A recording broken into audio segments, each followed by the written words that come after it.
നമ്മൾ പോലും അറിയാണ്ട് അതൊക്കെ നമ്മൾ മറക്കും, എല്ലാം മറക്കും. അവിടെ ക്യാമറ ഉണ്ടെന്നോ, കാരണം എന്താന്ന് വെച്ചാൽ നിങ്ങൾക്ക് അറിയാം, മോർണിംഗ് ഡാൻസ് കേൾക്കുമ്പോൾ ഞാൻ മാത്രം ഡാൻസ് കളിക്കാൻ പോയില്ല. ഞാൻ അങ്ങനെയാണ്, എനിക്ക് ഭയങ്കര ഉറങ്ങാൻ ഇഷ്ടമുള്ള ഒരാളാണ്. എനിക്ക് വേണമെങ്കിൽ അവിടെ നമ്മുടെ ക്യാമറയൊക്കെ മറക്കാം, എനിക്ക് ബോധമില്ല. കാരണം ഇത് പ്രേക്ഷകർ കണ്ടോണ്ടിരിക്കുകയാണെന്ന് ഡാൻസ് കളിച്ച് അതൊന്നുമില്ല, എനിക്ക് കുറച്ചും കൂടി ഉറങ്ങണം, അങ്ങനെയാണ് ഞാൻ. അപ്പൊ അതിനുള്ളിൽ ഞാൻ എക്സ്ട്രാ നിൽക്കാൻ വേണ്ടിയിട്ട് ഞാൻ ഒന്നും ഞാൻ ചെയ്തിട്ടില്ല. അതന്നെയാണ് എനിക്ക് തോന്നുന്നു. അത് കുറെയൊക്കെ ഇപ്പൊ കുറെയൊക്കെ ആൾക്കാർക്ക് മനസ്സിലായിട്ടുണ്ട്. അല്ല, ഇപ്പൊ റീസെന്റ് നമുക്ക് നാദ്രയുടെ ഇന്റർവ്യൂ ഉണ്ടായിരുന്നു. അപ്പൊ നാദ്ര ആ സമയത്ത് പറയുന്നുണ്ടായിരുന്നു, ശ്രുതിലക്ഷ്മി ചേച്ചിയുടെ കാര്യം പറയുന്നുണ്ടായിരുന്നു. കാരണം അതിന്റെ അകത്ത് നിന്ന പോലെ തന്നെയാണ് ആള് പുറത്തിറങ്ങിയപ്പോൾ ഉള്ള സ്വഭാവം എന്ന് പറഞ്ഞു. പക്ഷെ അതിന്റെ അകത്ത് നിൽക്കുമ്പോൾ നമ്മൾ പലരെയും ഫേക്ക് ആണെന്നും അല്ലെങ്കിൽ ഇവരൊക്കെ ജെനുവിൻ ആയിട്ടല്ലാന്ന് നമ്മൾ പലരെയും പറയും. പക്ഷെ പുറത്തിറങ്ങുമ്പോൾ ഇവരുടെ ആ സ്വഭാവങ്ങൾ കാണുമ്പോൾ അതെനിക്ക് തോന്നുന്നു നമ്മുടെ സീസൺ തുടങ്ങുന്നതിന് മുമ്പ് ഏറ്റവും കൂടുതൽ ചർച്ച ചെയ്തതാണ് ബാറ്റിൽ ഓഫ് ഒറിജിനൽ എന്നുള്ളത്. അപ്പൊ സ്വാഭാവികമായിട്ടും മുൻകാല സീസണിൽ ഉണ്ടായിരുന്ന മത്സരാർത്ഥികളൊന്നും ഒറിജിനൽ അല്ലേ, ഫേക്ക് ആയിരുന്നു എന്നുള്ള ഒരു കാര്യം ഭയങ്കരമായിട്ട് ഉണ്ടായിരുന്നല്ലോ. അപ്പൊ അതുകൊണ്ട് തന്നെ മെയിൻ ആയിട്ട് ഇവർ ഒറിജിനൽ ആണോ അല്ലയോ എന്നായിരിക്കും പുറത്തേത് പ്രേക്ഷകർക്കൊരു എക്സൈറ്റ്മെന്റ് ആയിരിക്കാം. മെജോറിറ്റി അങ്ങനെ ഒരു വ്യൂ പോയിന്റിൽ വന്ന കുറെ മിസ്റ്റേക്കുകൾ പലരിലും ചിലപ്പോൾ പ്രേക്ഷകർക്ക് ഉണ്ടായിട്ടുണ്ടാവും. എനിക്ക് തോന്നുന്നു ഭയങ്കരമായിട്ട് അതിനുള്ളിൽ ആർക്കും അഭിനയിച്ച് നിൽക്കാൻ പറ്റുമെന്ന് എനിക്ക് തോന്നുന്നില്ല. നിൽക്കാൻ പറ്റുന്നവരുണ്ടില്ലെന്നും പറയുന്നില്ല, എന്നാലും അതിനപ്പുറത്ത് കുറെ കഴിയുമ്പോൾ നമ്മളെ വീടുമായിട്ട് അറ്റാച്ച്ഡ് ആവും. ഞാനൊക്കെ സത്യം പറഞ്ഞാൽ ഭയങ്കരമായിട്ട് അവിടെ ക്യാമറ ഉണ്ടെന്നേ മറന്നുപോയി. അങ്ങനെ ഒരു ഇതായിരുന്നു, ഭയങ്കരമായിട്ടുള്ള എക്സ്പീരിയൻസ് ആയിരുന്നു. അതെ ആയിരുന്നു, ഇത്രയും ദിവസം എക്സ്പീരിയൻസ് ചെയ്ത്. അല്ല, എന്റെ ഒരു friend actually behind the camera work ചെയ്യുന്നുണ്ട്. അപ്പൊ അവളെ ഒരു ഞാൻ കോൺടാക്ട് ചെയ്തു, ഇതൊക്കെ സ്ക്രിപ്റ്റഡ് ആണോ? ഞാൻ വെറുതെ ചോദിച്ചു, അല്ലാന്ന് പലരും പറഞ്ഞു നമുക്ക് അറിയാം, എന്നാലും നമുക്കൊരു ക്യൂരിയോസിറ്റി ഉണ്ടാവുമല്ലോ. അപ്പോൾ എന്താ പറഞ്ഞു, എടി ഒന്ന് ആലോചിച്ച് നോക്കി, ഇത്രയും ആൾക്കാർ ഒരുമിച്ച് ആ ഹൗസിലേക്ക് വിട്ടിട്ട് നമ്മൾ എന്ത് സ്ക്രിപ്റ്റാ കൊടുക്കണ്ടേ, അവരായിട്ട് തന്നെ എല്ലാം ചെയ്തോളും, ഒരു ആവശ്യമില്ല അതിന്റെ ഇങ്ങനെ എന്റെ അടുത്ത് പറഞ്ഞു. ഒരു സ്ക്രിപ്റ്റഡും അല്ല. അതായത് ശരിക്കും ഞാൻ പറയാം, ഒരു വീടിനുള്ളിൽ കുറെ മനുഷ്യന്മാര് വരുന്നു, പല സ്വഭാവങ്ങള്. നമ്മൾ ഒന്നാം ദിവസം തൊട്ട് ബിഗ് ബോസ് യാത്ര ആരംഭിക്കുന്നു. നമ്മുടെ ഇമോഷൻസ് ഒപ്പിയെടുക്കാൻ കുറെ ക്യാമറകളുണ്ട്. അതിലൂടെ നിങ്ങൾ കാണുന്ന എന്താണോ അത് മാത്രമാണ് ബിഗ് ബോസിൽ നടക്കുന്നത്. ഒരു സ്ക്രിപ്റ്റും ഇല്ല, 100% റിയൽ റിയാലിറ്റി ഷോയാണ്. അവിടെ റിയാലിറ്റി മാത്രമാണ് നിങ്ങൾ കണ്ടത്. ഒരു ഉറപ്പായിട്ടും അവിടെ അങ്ങനെ ഞാൻ ഇങ്ങനെ ആലോചിക്കും, സ്ക്രിപ്റ്റഡ് ആണെങ്കിൽ ഇവർക്ക് എന്തൊക്കെ ചെയ്യാതിനുള്ളിൽ കുറെ കാര്യങ്ങൾ ചെയ്യാം. നമുക്ക് വിളിച്ച് ഓരോരുത്തർക്ക് ഹിന്റ് തരാം, നിങ്ങൾ ഇങ്ങനെ കളിക്കുന്ന പറയാം, ഒന്നുമില്ല. ഞാൻ റോബിന്റെ ഒക്കെ ഇന്റർവ്യൂ ഒക്കെ കണ്ടിരുന്നു, പക്ക കള്ളാണ്, പച്ച കള്ളാണ്, വെറുതെ പറയാണ്, സ്ക്രിപ്റ്റഡ് ഒന്നും അല്ല. അങ്ങനെ സ്ക്രിപ്റ്റഡ് ആണെങ്കിൽ ഒരിക്കലും നിങ്ങൾക്ക് അത് എയർ പോലും ചെയ്യാം, അവർക്ക് എയർ പോലും ചെയ്യാൻ പറ്റില്ല. കാരണം നിങ്ങൾക്ക് തന്നെ കൺഫ്യൂസ്ഡ് ആയി പോകുമല്ലോ. കാരണം ഓട്ടോമാറ്റിക്കലി നിങ്ങൾ കണ്ടുകൊണ്ടിരിക്കുന്ന കുറെ ക്യാരക്ടേഴ്സ് ഉണ്ട് അതിൻ്റെ ഉള്ളിൽ. സ്വാഭാവികമായിട്ടും സ്ക്രിപ്റ്റഡ് അല്ല. അതായത് നിങ്ങൾ കണ്ട എന്താണ് അവിടെ ഉണ്ടായിരുന്ന റിയൽ ആയിട്ടുള്ള കുറെ മനുഷ്യന്മാരുടെ റിയൽ ആയിട്ടുള്ള കുറെ കാര്യങ്ങളാണ്, സ്ക്രിപ്റ്റഡ് അല്ല. ഓക്കെ, ഇപ്പൊ നമ്മൾ ഇന്റർവ്യൂ അന്ന് എടുത്ത സമയത്ത് കുറെ കാര്യങ്ങൾ പറഞ്ഞിട്ടാണ് ജുനീസ് ഹൗസിലേക്ക് കയറിയത്. അപ്പൊ കുറെ പഴയ പിന്നെ അത് ഒരേ ഒരാളെ എടുത്തിട്ടുള്ളൂ, ആള് വീണ്ടും നമ്മളന്ന് അമിനത്താത്തയുടെ കുറെ കാര്യങ്ങളൊക്കെ പറഞ്ഞു. അതുപോലെ തന്നെ നമ്മളിപ്പോ പ്രഡിക്ഷൻ ലിസ്റ്റിൽ എല്ലാരെ പറ്റി നമ്മൾ സംസാരിച്ചിട്ടുണ്ടായിരുന്നു. പിന്നെ ജുനൈസ് പറഞ്ഞു സ്ട്രാറ്റജി ആയിട്ടൊന്നും ഇല്ല, പക്ഷെ എല്ലാ പഴയ എല്ലാ സീസൺസും കണ്ടിട്ടാണ് പോയത്, എല്ലാ കാര്യങ്ങളും പറഞ്ഞിട്ടുണ്ടായിരുന്നു. ഇത്രയും കണ്ട ഒരു ഐഡിയ ആയിട്ട് ചെല്ലുമ്പോ പോലും അതൊന്നും അവിടെ വർക്ക്ഔട്ട് ആവില്ല, വർക്ക്ഔട്ട് ആക്കാൻ നോക്കിയിട്ടില്ല. അതായത് ഞാൻ മനസ്സിലാക്കണം എന്താന്ന് വെച്ചാൽ, ഞാൻ ബിഗ് ബോസിന്റെ ഭയങ്കര ഫാനാണ്. ഞാൻ സീസൺ 1 തൊട്ടേ കാണാറുണ്ട്. തമിഴ് സീസൺ എനിക്ക് ഭയങ്കര ഇഷ്ടമാണ്. ഹിന്ദി മനസ്സിലാവലും കാണുകയൊക്കെ ചെയ്യും, ഭയങ്കര ഇഷ്ടമാണ്. കാരണം അതിനപ്പുറത്ത് അതിലെ ഗെയിമൊന്നും അതിനുള്ളിൽ നമുക്ക് വർക്ക്ഔട്ട് ചെയ്യാൻ പറ്റില്ല. അതായത് അവിടെ ഒരു മനുഷ്യനായിട്ട് നമ്മളൊരു പ്രശ്നം വരികയാണ്, അവിടെ നമുക്ക് പ്ലാൻ ചെയ്തിട്ട് അങ്ങനെ നമ്മൾ ഓട്ടോമാറ്റിക്കലി അങ്ങനെ പറ്റില്ല അവിടെ. അതായത് ഒരിക്കലും അങ്ങനെ ഒരു ഗെയിം സ്ട്രാറ്റജി ഒന്നും ഉണ്ടായിരുന്നില്ല, അങ്ങനെ ഒരു സ്ട്രാറ്റജി ഒന്നും ഉണ്ടായിരുന്നില്ല. ശരിക്കും അതിനുള്ളിൽ ആളുകൾക്ക് ഗെയിം സ്ട്രാറ്റജീസ് ഉണ്ടാവാം, കാരണം ഇതൊരു ഗെയിം ഷോ ആണ്. ഉറപ്പായിട്ടും നമ്മളൊരു പേഴ്സണാലിറ്റി കാണിക്കാൻ വരുന്ന ഷോ ഒന്നും അല്ല അത്. അവിടെ ഗെയിം കളിക്കുക, കപ്പടിക്കുക, അതിനുവേണ്ടി വരുന്ന ആളുകൾ മാത്രമാണ്. അവിടെ ഉണ്ടായിട്ട് അതിനുള്ളിൽ വന്നിട്ട് ഇങ്ങനെ കാണിക്കുക അങ്ങനെ ഒന്നും അല്ല എല്ലാവരും. പക്ഷെ സ്വാഭാവികമായിട്ടും പലർക്കും പല സ്ട്രാറ്റജീസ് ഉണ്ടായിരുന്നു. എന്നെ സംബന്ധിച്ച് അങ്ങനെ ഭയങ്കരമായിട്ടുള്ള സ്ട്രാറ്റജീസ് ഒന്നും ഉണ്ടായിരുന്നില്ല. പക്ഷെ ഒരു സ്ട്രാറ്റജി ആയിട്ട് ഗെയിമിനുള്ളിൽ കളിക്കുക എന്ന് പറഞ്ഞാൽ ഭയങ്കര കാര്യമാണ്. ബ്രില്യൻ്റ് ആയിട്ട് അവർ കളിക്കുക എന്നുള്ളത് ഭയങ്കരമായിട്ടുള്ള കാര്യമാണ്.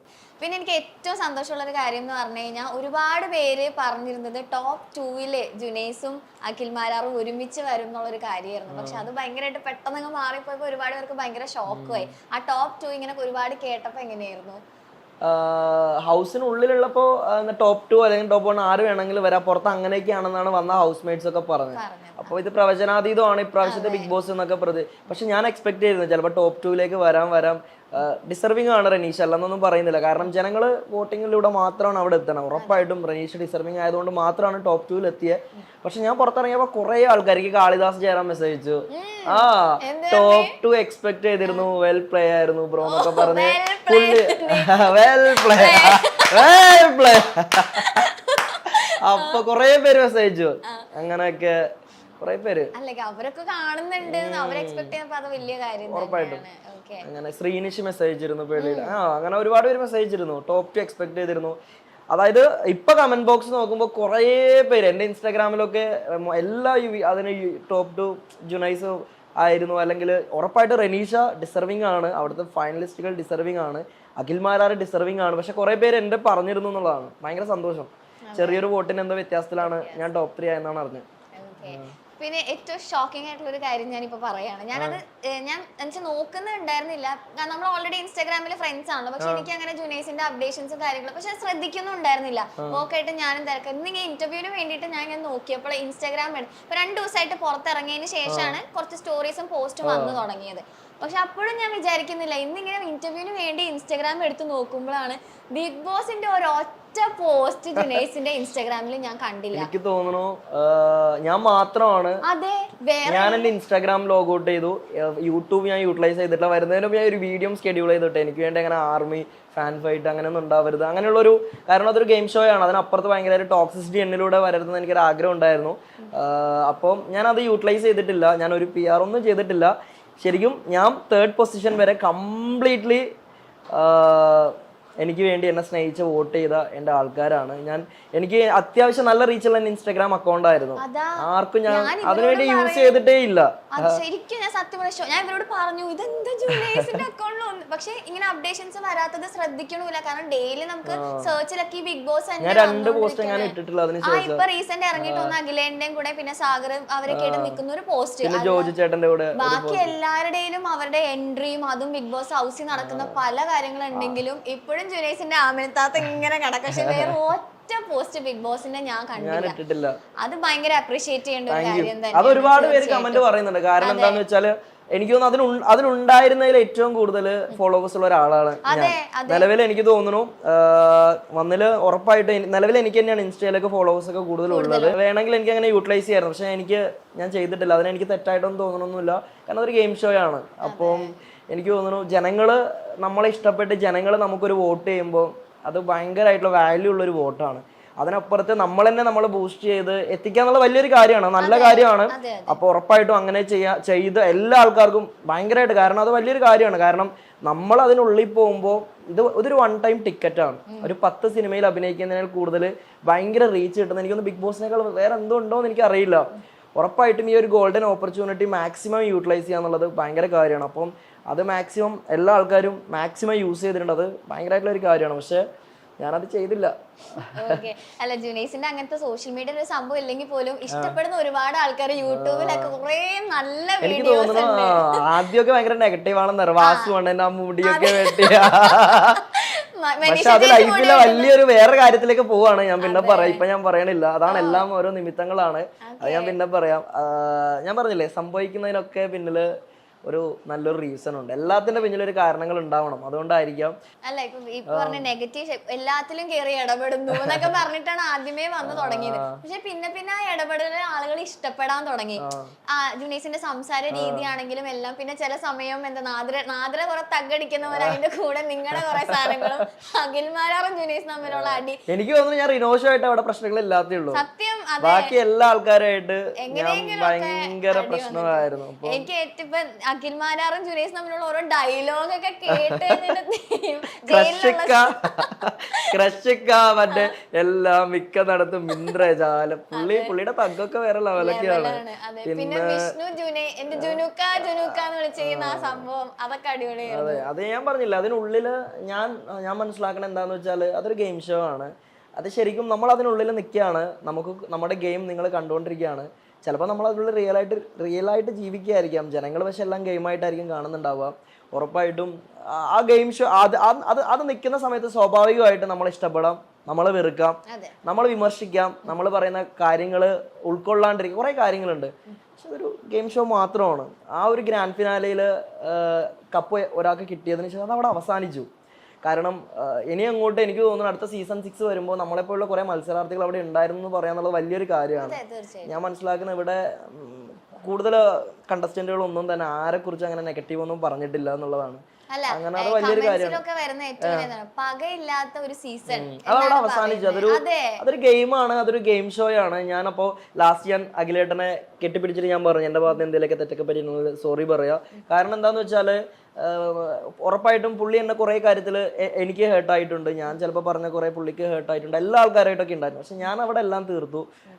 എനിക്ക് ആരോടും പകയില്ല, വിദ്വേഷമില്ല, ശത്രുതയില്ല, ഒന്നുമില്ല.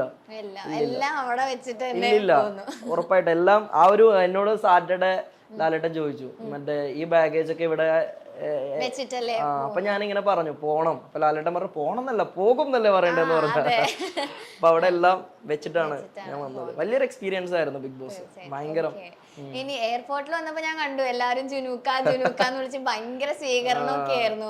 അപ്പൊ പ്രതീക്ഷിച്ചു അത്രയും ആളുകൾ? അല്ല, അപ്പൊ എന്റെ ഫ്രണ്ട്സ് ഒക്കെ പറഞ്ഞു എടാ നീ സ്റ്റോറി ഇടണം, നീ വരുന്നേന്ന് പറഞ്ഞു. കാരണം ഞാൻ പറഞ്ഞു ഞാൻ സ്റ്റോറി ഒന്നും ഇടൂല എന്നൊക്കെ പറഞ്ഞു. അപ്പൊ ഇവരോട് പറയുന്നുണ്ട് കാരണം എനിക്ക് 3 മണിയുടെ ഫ്ലൈറ്റ് ആയിരുന്നു, ബാക്കി എല്ലാവർക്കും 5:30 ഫ്ലൈറ്റ്. ഞാൻ ഒറ്റക്ക വരണേ. ബാക്കി എല്ലാവരും 5:30 ഫ്ലൈറ്റ് ആയിരുന്നു, എനിക്ക് മാത്രം 3:45 ഞാൻ ഒറ്റക്ക വരണേ. അപ്പൊ ഞാൻ അതിന്റെ എയർപോർട്ടിനുള്ളിൽ കുറെ സമയം ഇരുന്നു എല്ലാവരുടെ കൂടെ വരാൻ വേണ്ടിട്ട്. അപ്പൊ കുറെ പേര് പറഞ്ഞു എടാ കുറെ ആൾക്കാരുണ്ട്, കുറെ പ്രസ് കാര്യങ്ങളൊക്കെ ഉണ്ട്, നിന്നെ വെയിറ്റ് ചെയ്തിരിക്കുകയാണെന്ന് പറഞ്ഞു. അങ്ങനെയാണ് ഞാൻ കുറെ ആൾക്കാർ പോയി തുടങ്ങി എന്നൊക്കെ പറഞ്ഞു. അപ്പൊ അങ്ങനെയാണ് ഞാൻ വരണേ. അപ്പം ഭയങ്കര രസമായിരുന്നു. എല്ലാ ആൾക്കാരും ഭയങ്കരമായിട്ട് ജുനൂക്കാന്നൊക്കെ വിളിച്ച്. തസ്നീത്ത് എനിക്ക് തോന്നുന്നു കുറച്ച് എനിക്കൊരു 5-6 വർഷമായിട്ട് അറിയാം പുള്ളിക്കാരിനെ. അപ്പൊ പുള്ളിക്കാരിക്ക് എന്റെ ആ ഒരു ഗെയിം കണ്ടിട്ട് ഭയങ്കരമായിട്ട് എന്നെ ഇഷ്ടപ്പെട്ടു. പുള്ളിക്കാരി ബിഗ് ബോസിലെ ഒരു കണ്ടസ്റ്റന്റ് ആയിരുന്നല്ലോ സീസൺ 2. അപ്പൊ പുള്ളിക്കാരിയൊക്കെ വന്നിട്ടുണ്ടായിരുന്നു. കുറെ ആൾക്കാരൊക്കെ വന്നെന്ന് പറഞ്ഞാല് ഭയങ്കര കാര്യം. പഴയ സീസണിലെ ശ്രീനിഷേട്ടൻ മാത്രമാണോ മെസ്സേജ്? തെസ്നി ചേച്ചി ഇവരൊക്കെയാണോ അയച്ചത്? അല്ല, കുറെ ആൾക്കാരൊക്കെ അയച്ചിട്ടുണ്ടായിരുന്നു. ഒരുപാട് റിയാസ് അങ്ങനൊക്കെ ഒരുപാട് ആൾക്കാര്, പിന്നെ നമ്മുടെ ഒരുപാട് ആൾക്കാർ അയച്ചിട്ടുണ്ടായിരുന്നു. ഇനി നമുക്ക് എന്താ പറയാ ഓരോരുത്തരെ പറ്റി ചോദിച്ചു തുടങ്ങാം. ഓക്കെ, അപ്പൊ ആദ്യം തന്നെ എനിക്ക് അഖിലേട്ടന്റെ കാര്യം തന്നെയാണ് ചോദിക്കാനുള്ളത്. അഖിൽ മാരാർ ജുനൈസ് എന്നുള്ള ഒരു കോംബോ സത്യം പറഞ്ഞു കഴിഞ്ഞാൽ ഇപ്പൊ ആദ്യം തൊട്ടേ അടി ഉണ്ടായെങ്കിലും അവസാനം ഇപ്പൊ എല്ലാം പറഞ്ഞ് നല്ല രീതിയിൽ മാരാർ പുറത്തിറങ്ങിയപ്പോ പോലും ആരോ ചോദിച്ചപ്പോ എടാ എനിക്ക് അവനെ ഭയങ്കര ഇഷ്ടാടാ എന്നാണ് പറഞ്ഞിറങ്ങി. അത്രയും സ്നേഹത്തോടെ നിങ്ങൾ തിരിച്ച് പിരിഞ്ഞതൊക്കെ തന്നെ. അപ്പൊ മാരാറായിട്ടുള്ള ആ ചെറിയ ചെറിയ വഴക്കുകളൊക്കെ ആണെങ്കിൽ പോലും ഏറ്റവും ഇപ്പൊ ഓർക്കുന്ന ഒരു സംഭവം ഏതായിരിക്കും അഖിലേട്ടറായിട്ട്? എനിക്ക് തോന്നുന്നു എന്റെ മാനേജർ ടാസ്കില് എന്നെ മാറ്റി റിനോഷനെ ആക്കിയില്ലേ. അപ്പൊ ഞാൻ പറയും പുതിയ മാനേജറായി തെരഞ്ഞെടുത്ത അഖിൽ മാരാർ. അപ്പൊ പുള്ളി നായകൻ വീട്. അപ്പൊ പുള്ളി ഒരുപാട് ആയൊരു ചിരി ഉണ്ടായിരുന്നു. അതെനിക്ക് ഭയങ്കര ഇഷ്ടമായിരുന്നു. പിന്നെ ജയിലിലെ കാര്യങ്ങളൊക്കെ ഭയങ്കരമായിട്ട്. പിന്നെ അതായത് ഞങ്ങൾക്ക് ഞാൻ വിചാരിക്കായിരുന്നു എങ്ങനെ, കാരണം ഭയങ്കര അടിയാണ് ഞങ്ങള്. അതായത് ഭയങ്കര അടിയെന്ന് വെച്ചാല് ഭയങ്കര അടിയാണ്. അപ്പൊ ജയിലിനുള്ളിൽ ഒരു ദിവസം നിൽക്കണല്ലോ. ജയിലിനുള്ളിലെ കാര്യങ്ങളൊക്കെ ഭയങ്കര ഉള്ളതാണ്. എനിക്ക് തോന്നുന്നു അവിടെ എല്ലാ ദിവസവും ഒരു അറ്റ്ലീസ്റ്റ് 3-4 വിഷയങ്ങളിലെങ്കിലും ഞാനും അഖിലേട്ടനും കൂടെ അങ്ങനെ അങ്ങനെയാണ് സ്വാഭാവികമായിട്ടും. എനിക്ക് തോന്നുന്നു അവിടെ ഏറ്റവും കൂടുതൽ അഭിപ്രായ വ്യത്യാസങ്ങൾ ഉണ്ടായിരുന്നത് പുള്ളിയായിട്ടാണ്. യൂട്യൂബിലും ഇൻസ്റ്റഗ്രാമിലുമൊക്കെ ആമിനത്താത്തിയായി രസകരമായ സംഭാഷണങ്ങളും കോമഡിയും ഒക്കെ നമുക്ക് സുപരിചിതനായ താരമാണ് ജുനൈസ്. ബിഗ് ബോസ് സീസണിലെത്തിയപ്പോഴാണ് ജുനൈസിനെ പറ്റി നമ്മൾ കൂടുതൽ അറിഞ്ഞത്. ജുനൈസിനെ അമ്മയില്ലാതെ വളർന്ന കുട്ടിക്കാലത്തെ കുറിച്ചും എല്ലാം. ഇപ്പോൾ സിനിമയിൽ തിരക്കുള്ള താരമായി മാറിയിരിക്കുകയാണ് ജുനൈസ്. ഫണി എന്ന സിനിമയിൽ നല്ലൊരു വില്ലൻ കഥാപാത്രമായി ജുനൈസ് നമ്മുടെ മുന്നിലെത്തിയിരുന്നു. ഇപ്പോൾ നിരവധി സിനിമകൾ കയ്യിലുണ്ട്. ഇപ്പോൾ തിരക്കുകളുമായി സിനിമാ ലോകത്ത് ഇഷ്ടമുള്ള അല്ലെങ്കിൽ ആഗ്രഹിച്ച കരിയർ സ്വന്തമാക്കിയിരിക്കുകയാണ് ജുനൈസ്.